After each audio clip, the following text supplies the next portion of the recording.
So much more I want to talk about, but I understand, and I'll allow. And thank you so much.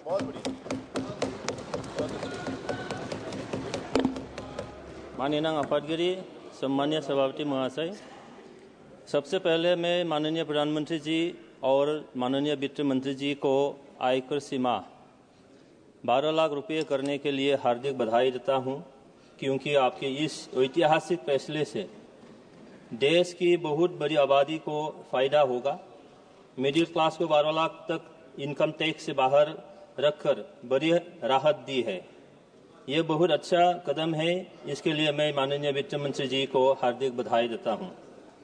आम budget 2025-26 Bharat के विकास यात्रा का एक महत्वपूर्ण पड़ाव है। ये 140 करोड़ भारतीयों के आकांक्षाओं का बजट है। हर भारतीय के सपनों को पूरा करने वाला बजट है। बजट 2025 विकसित और हर क्षेत्र में श्रेष्ठ भारत के निर्माण की दिशा में मोदी सरकार की दूरदर्शिता का ब्लूप्रिंट है। किसान, गरीब, मध्यम वर्ग, महिला और बच्चों की शिक्षा, पोषण व स्वास्थ्य से लेकर स्टार्टअप और निवेश तक हर क्षेत्र को समाहित करता ये बजट मोदी जी के आत्मनिर्भर भारत और विकसित भारत का रोडमैप है। उत्तर पूर्व क्षेत्र में पर्यटन को बढ़ावा देने के लिए बहुत सारी संभावनाएं हैं। इसके लिए सरकार पहले से ही ध्यान दे रही है, पर मेरी मांग है कि बोडोलैंड क्षेत्रीय परिषद इलाके में पर्यटन के विकास के लिए अतिरिक्त धनराशि प्रदान करे और यह राशि सीधा बोडोलैंड क्षेत्रीय परिषद को भेजे जाए। ये जानकर बहुत खुश हो रही है कि देश में स्वास्थ्य सेवा के बुनियादी ढांचे का विस्तार होगा और अगले 3 साल में देश के सभी जिलों में कैंसर देखभाल केंद्र शुरू किए जाएंगे। इनमें से 200 केंद्र वित्त वर्ष 2025-26 में शुरू हो जाएंगे। माननीय मंत्री जी का धन्यवाद देना चाहता हूं कि गिग वर्कर्स को प्रधानमंत्री जन आरोग्य योजना के अंतर्गत स्वास्थ्य सेवा सुविधाएं दी जाएगी। सरकार ने चिकित्सा शिक्षा के आधारभूत ढांचे का विस्तार करने का फैसला भी किया है।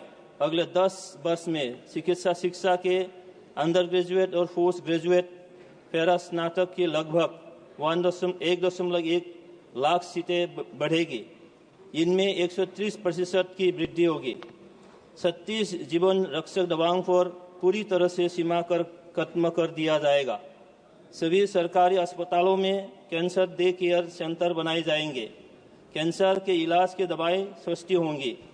6 जीवन रक्षक दवाओं पर कस्टम ड्यूटी 5% कर दी जाएगी। इसके लिए मैं माननीय प्रधानमंत्री और वित्त मंत्री जी का आभार व्यक्त करना चाहता हूं।